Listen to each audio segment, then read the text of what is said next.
Hai, bertemu lagi di Tata Kuswaya Channel. Ini adalah cara membuka karet rem yang sudah susah dibuka ataupun sudah macet. Jadi caranya cukup mudah. Tonton terus video ini sampai habis. Nah, jadi caranya tinggal dipanaskan pakai torch atau pakai semprotan api seperti ini. Jadi gak perlu ganti blokir, gak perlu dibawa ke bengkel mobilnya. Cukup dengan dipanaskan. Nah, seperti ini ya. Lalu kalau sudah dipanaskan, ini dicoba digoyang-goyang. Nah, kalau kondisinya sudah parah, sudah mungkin mobilnya dalam kondisi mangkrak ataupun udah terbengkalai, biasanya sangat sulit sekali untuk dibuka. Dan dalamnya tuh udah karat, jadi karet tuh nempel sama karat, kemudian menyatu sama dari bagian blokir rem tersebut. Nah, caranya cukup dipanaskan secara terus-menerus dan dikasih minyak rem. Nah, jadi ketika panas itu langsung dikasih minyak rem seperti ini. Ya bagusnya sih dikasih WD ataupun injektor cleaner, itu lebih masuk. Cuman mahal dan ditambah ya kebetulan lagi gak ada gitu di rumah saya. Jadi terpaksa pakai minyak rem. Nah, ini terus saja dipanaskan seperti ini sampai hasilnya nanti terbuka, sampai tutupnya tuh terbuka dan kita karet remnya bisa diganti. Nah, ini mobil yang kalau tahun 77 ya, yang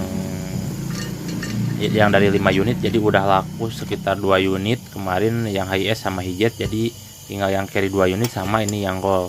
Nah, yang call ini rencananya mau diberesin habis-habisan, bahkan mau dicat, jadi sementara gak dijual dulu. Dan ini lagi servis rem karena memang kita butuh unitnya buat kerja sehari-hari.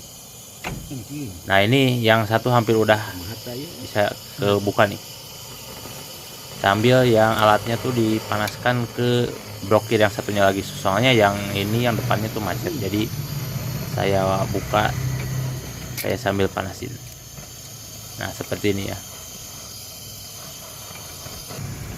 Nah, ini kemudian udah longgar dan udah kebuka nih, udah kebuka. Jadi kalau udah kebuka tinggal ditarik saja karena memang panas. Nah, itu kelihatan kan yang di dalam tuh banyaknya karat-karat seperti ini. Jadi ini akibat macet kemudian muncul karat karena nggak kepake ya.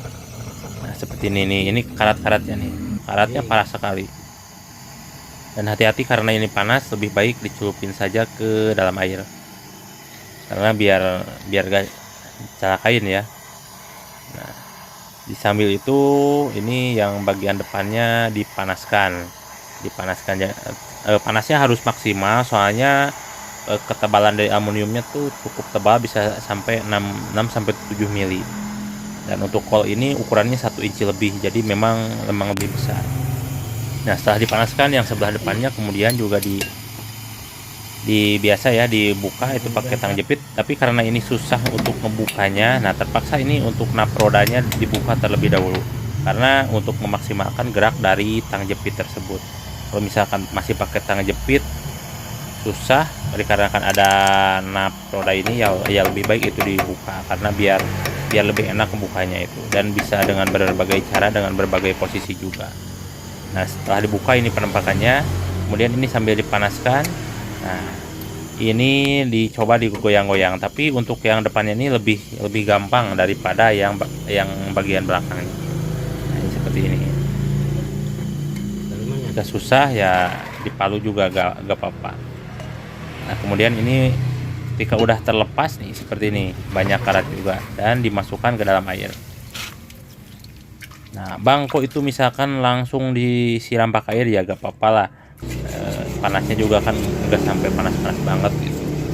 Ini kan cuman ngilangin asal seher atau piston remnya biar copot aja.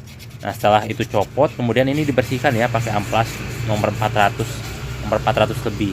Karena kalau misalkan pakai amplas nomor di bawah 400 itu bisa baret nanti rumahnya dan remnya bisa bocor. Oke, untuk karet remnya ini udah saya buka nih. Ini yang bekas yang tadi dibuka. Untuk karet remnya ini ukuran 11/8H. Nah, ini ya. Nih kelihatan nggak? Ini untuk ukuran karet remnya Mitsubishi Colt yang bagian depan, kiri kanan itu ukurannya 1/8H. Ini mereknya dari Seiken. Nah ini udah jelek, kebetulan di saya ini banyak stok untuk karet remnya. Nah dan untuk bukanya, untuk buka yang bekasnya gampang ya, yang penting kebuka aja, bisa pakai obeng seperti ini, gampang, tinggal dicungkil saja.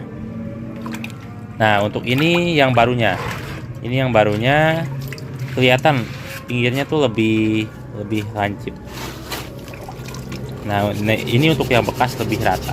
Kita lihat dari perbandingan dua karet rem ini, untuk yang sebelah kiri itu yang baru dan sebelah kanan itu yang bekas. Nah untuk yang sebelah kiri itu lebih lebar, dan untuk yang sebelah kanan itu cenderung lebih rata ujungnya, jadi nggak bisa menahan minyak rem. Kalau misalkan yang baru ini, yang sebelah kiri lebih lancip, ujungnya lebih lebar, jadi bisa menahan minyak rem.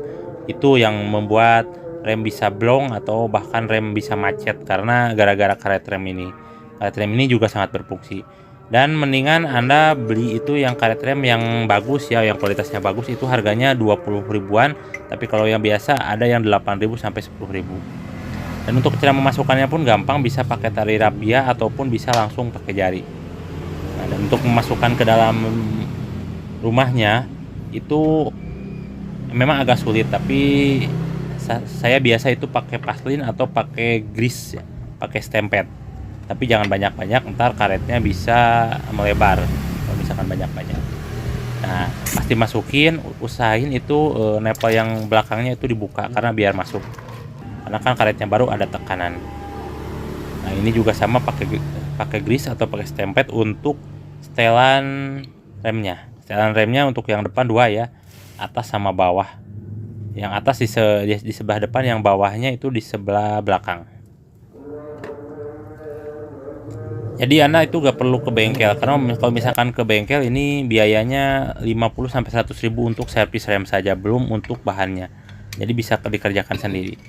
Dan setelah terpasang semua itu cukup gampang sekali, tinggal pasang dari sepatu rodanya. Nah cara pasang sepatu rodanya itu dipasang dulu dari sepi asnya yang tengah ini nih, biar gak loncat ya. Nah ini dicek juga untuk pemasangannya, jangan terbalik, karena kalau misalkan terbalik ya itu kagak bener, kagak sinkron juga, mengakibatkan resiko rem macet. Nah seperti ini ya.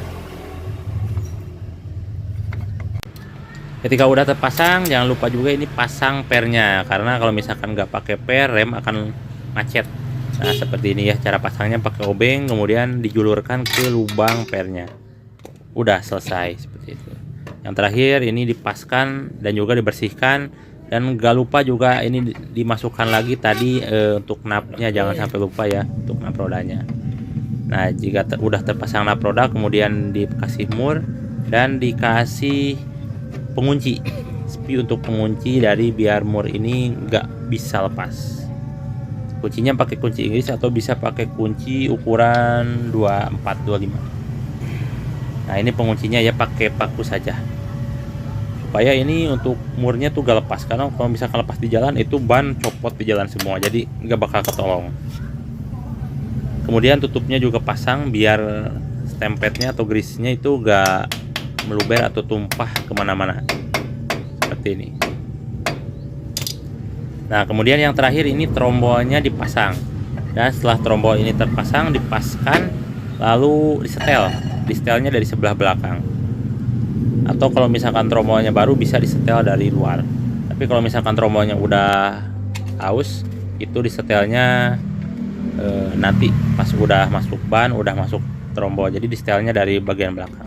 Nah ini karena trombolnya masih bagus, jadi disetelnya dari dalam ya, maksudnya dibuka aja bisa. Setelannya ada dua, di bagian depan dan di bagian belakang. Oke, terima kasih telah menonton Tata Kuswaya Channel. Nantikan video tips triks otomotif selanjutnya cuma di channel ini. Sampai jumpa.